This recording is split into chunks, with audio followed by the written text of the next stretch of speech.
Hey YouTube, it's mburns1015 coming at you with another deck update. I know it's been a really long time since I've done one, but I'm planning on going to YCS Las Vegas, so I thought I'd post one, see what you guys thought about it.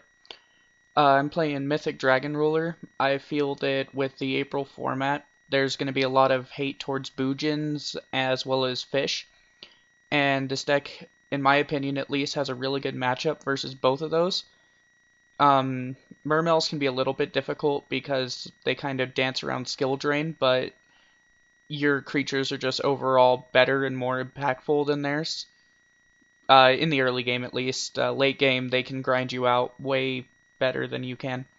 But anyways, let's get into the profile.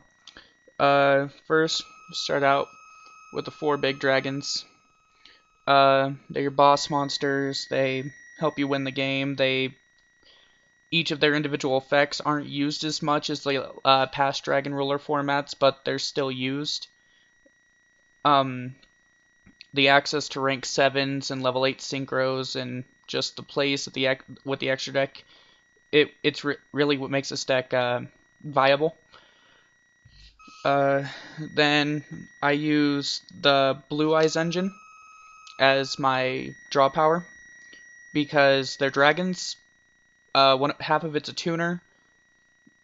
The other half's a normal type to fuel Dragon Shrine, so it's very synergistic with the rest of the deck. For normals, I've got 2 Flamevale Guards. They work well with Blaster.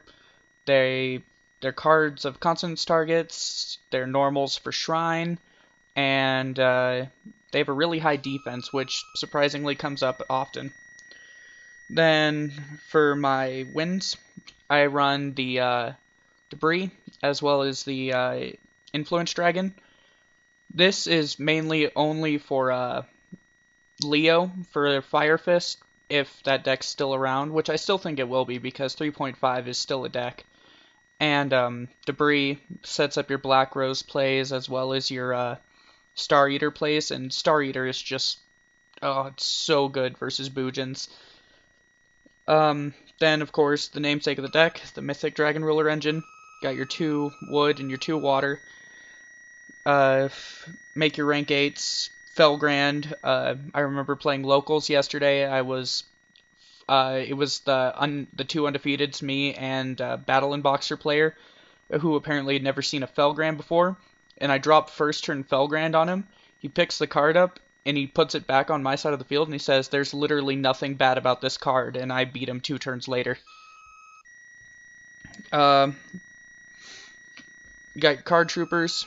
They fuel your dragons. They are earth, and sometimes the 1900 they get is just enough to kill things. It's a good way to deal with TKR, and that extra draw you get when he finally does die is really good. Then for added consistency, I run 2 card cars. They kind of fall off later in the game.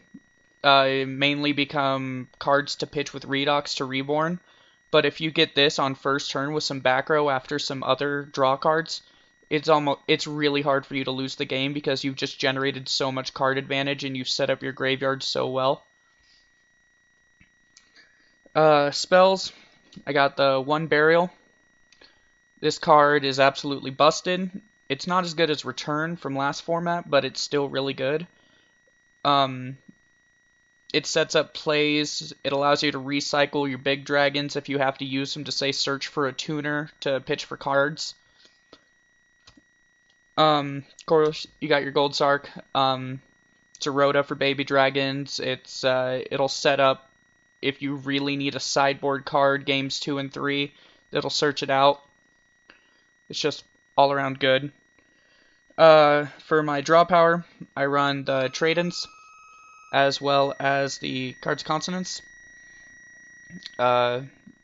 Pretty self-explanatory. You can pitch Mythic Water for trade-in, but you really don't usually want to unless you've already made your rank 8. Then got the Triple Shrine. It's foolish on crack half the time.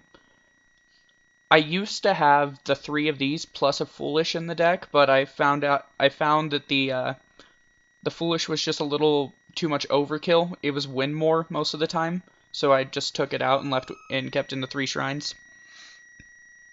Um, got three upstarts. People say this card is only used so much because of Patrick Hoban. I feel that with experiences in past Dragon Ruler formats, the deck always finds a way to evolve into the current format. It went from losing the baby dragons to that becoming that return from the different dimension OTK, just beat your face in deck, and it was just really dirty. In this format, with all of the super OTK potential of the deck pretty much gone, I mean, you could still OTK, just not as consistently. You need consistency to make the deck playable, and making it a 37 card deck is probably what anyone would have done, even if Hoban didn't do it first. I would say. Also, the 1,000 life gain that you get, it's pretty much negligible. I used all three of them on turn one and still OTK'd someone with over 11,000 damage on board, so it doesn't do anything. Traps, you run your staple one-ups. The three bad boys here. Compulse isn't as good because Boojins can just turtle it. There's really not much to say about them. They're just good. Then I run the double Mirror Forces stall. Also board protection. It's good versus a lot of decks actually. I sideboard it out sometimes, not very often, but I do. And then of course the card that makes the deck absolutely broken is your triple skill drain. Not really much to say about that card. It's probably the card that wins you the most matches. It's main deckable, and your deck is not really hurt by it at all. Alright, so we got the extra deck. Start out with the Star Eater.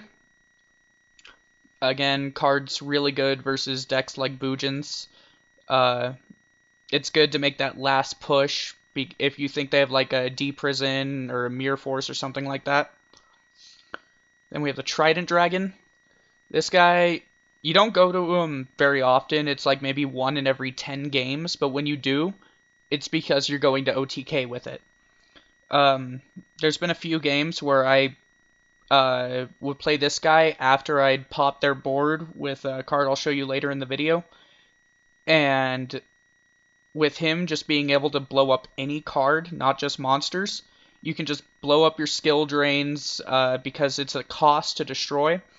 And then he gets to attack 3 times, and that'll just kill him by himself. Alright, then we got Leo. Really good versus Fire Fist.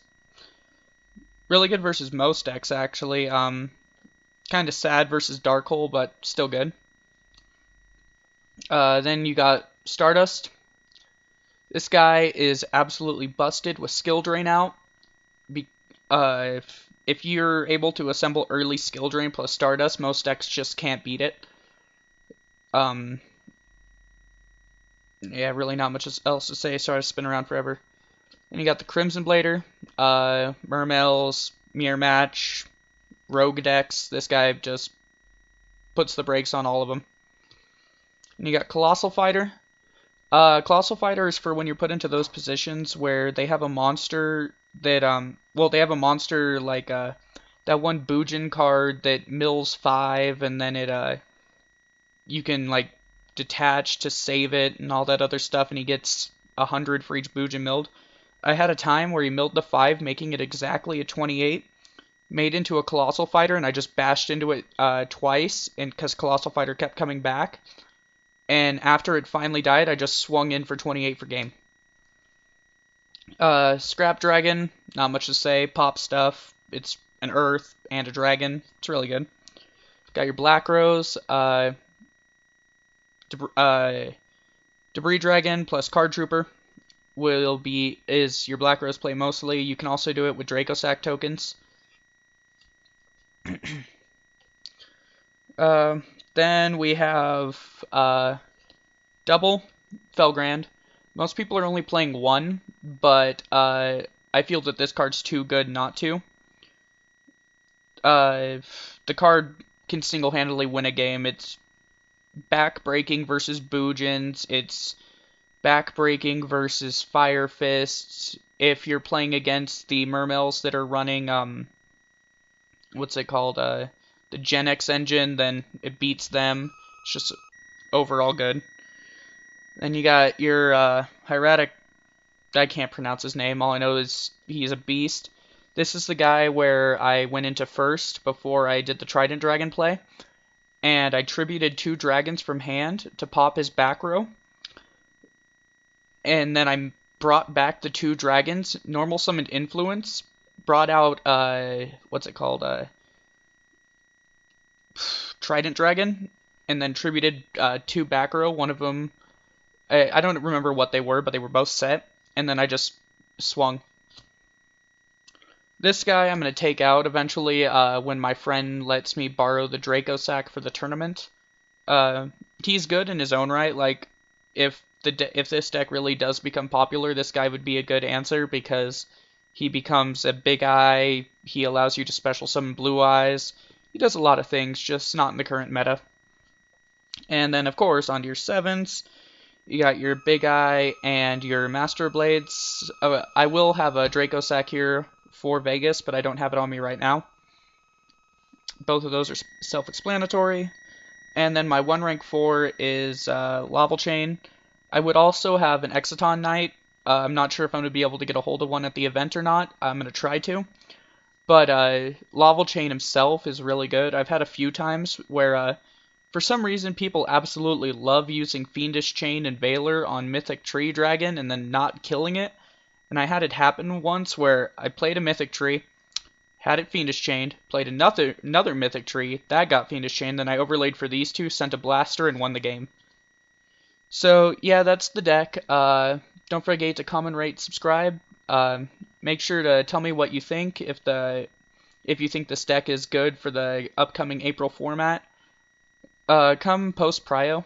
I will probably I'm gonna try out a few different decks. I'm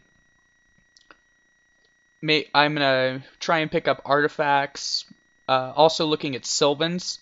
I think that Sylvans with Dragon Rulers right now is gonna be a pretty consistent deck. I mean, you're gonna have the same rank 7 span as old Dragon Rulers did.